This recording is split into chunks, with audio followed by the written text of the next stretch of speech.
Well, last week we shared a few top lines from a recent survey of Arkansans on the importance of broadband internet connectivity in the state. That statewide survey showed that 24% have subscribed to high-speed internet in the last year, and 92% feel that the internet is a valuable source for information and education. Other survey findings include 68% have high-speed internet access at home or work, up from 42% in 2007. 56% view high-speed internet as a luxury in relation to other utilities. 55% who are not current subscribers to high-speed internet say they don't need it. 30% use their cell phones or other mobile devices to access the internet. And for 14% of Arkansans, a mobile device is their only means of internet access. The survey was conducted on behalf of Connect Arkansas, a nonprofit group that is currently mapping high-speed internet access statewide. I caught up with the group's president, Sam Walls, recently to discuss the survey and how he plans to use it to improve the Arkansas economy. All right, Sam, let's begin with your poll on Arkansas attitudes regarding broadband. There's clearly an increase in people using broadband, high-speed internet. It's up from a few years ago. Tell me why we should view this as a positive. The base information that we have starts back in 2007, and that information to some extent came from the Pew Foundation, and it also came from a survey that we did early on after the formation of Connect Arkansas. And at that particular point in time, the numbers said that 42% of Arkansans used high-speed internet. The survey that we just completed for Connect Arkansas says that number now is 68%. Of Arkansans have high-speed internet in their homes or their workplaces. So that's a significant increase.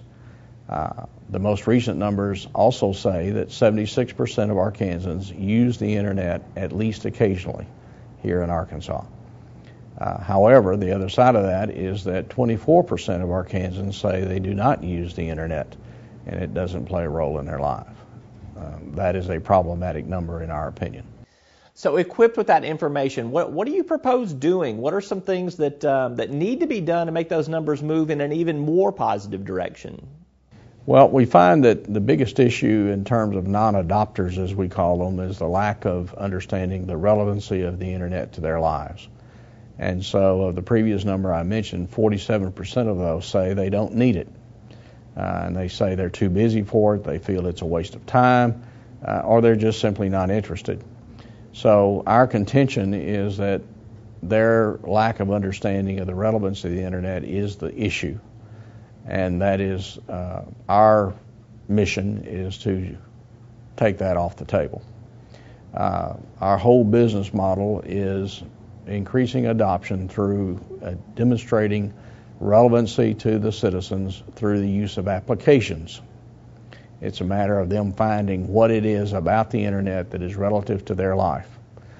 And that by being able to accomplish that, we then are creating demand on their part, and that demand then drives the incentive for the providers to make the capital investment to develop the infrastructure that enables access to the internet. So it's simply a very simple process of demonstration of relevancy, drives demand, demand drives infrastructure development, and that equals adoption. One of the things we've seen with high-speed internet access in the past decade is a clear urban versus rural divide. There's also been a rural versus more rural divide. Can you speak to some of the numbers that explain this urban versus rural scenario and even this rural versus very rural scenario in terms of separation? Well, in the beginning, 4 years ago, there was this perception that it was only a rural problem, it was not an urban problem, and we would suggest to you that that is not the case. In terms of the issues of relevancy and adoption, it is both an urban and a rural problem. The issue is driven to some extent by age. If you're under 34 years old, you have a much higher adoption rate for this technology than you do for people that are above 34. You have a particular issue at people above age 65. Arkansas is ninth in the nation in a percentage of its population that is 65 and older, And I believe our adoption rate numbers for 65-year-old and older people is like 51 or 53%, to cite an example of the point that I'm making. So the age issue is irrespective of what the geographic location is.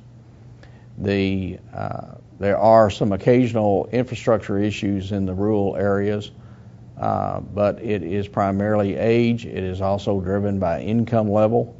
If you're a high school graduate and below, the adoption rate is much less than it is for those who have a high school education, and the highest adopters are those who have our college education, a college education.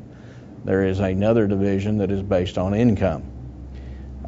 We have very low adoption numbers for folks that are in the $25,000 a year annual income and below, as opposed to on the upper end, if it's $100,000 a year or more, those folks tend to view it as a necessity. The 50-something percent, I believe, I don't remember the exact number of our citizens, do not view internet as a necessity. They view it as a luxury. Let's go back to the education separation that you mentioned that shows up in this poll. Obviously, if you're college educated, you're more inclined to use broadband. The numbers show that without college, internet usage is obviously lower. How do you overcome that in a state like Arkansas, where we do have a big discrepancy between college-bound and non-college-bound students? Well, I think that's an inherent problem that will stick with us throughout the quest of Connect to solve the adoption issue. Again, it is really a matter of finding that relevancy. And since the high school graduates and below are not using it, they're not availing themselves of the opportunity to find the relevancy of it. I have always felt from its inception that Connect Arkansas was essentially a marketing operation. We're not in the infrastructure business. We don't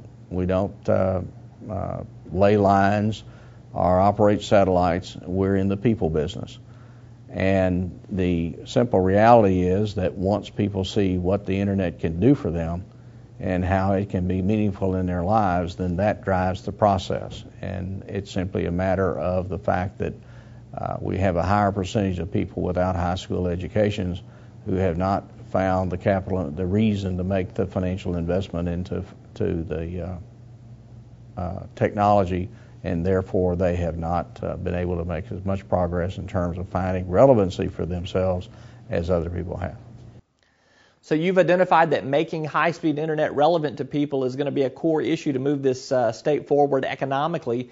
What do you do with this? How do you shape a marketing campaign to try to reach out and try to express this relevancy? That's the next step, is it not? That is correct. First and foremost, you raise the awareness level of it. And it's simply creating in the presence of people's minds the idea of Connect Arkansas itself. We have not operated a high-profile marketing campaign for Connect Arkansas, and that is something that we are about to launch. In an ideal world, Connect Arkansas becomes a household name.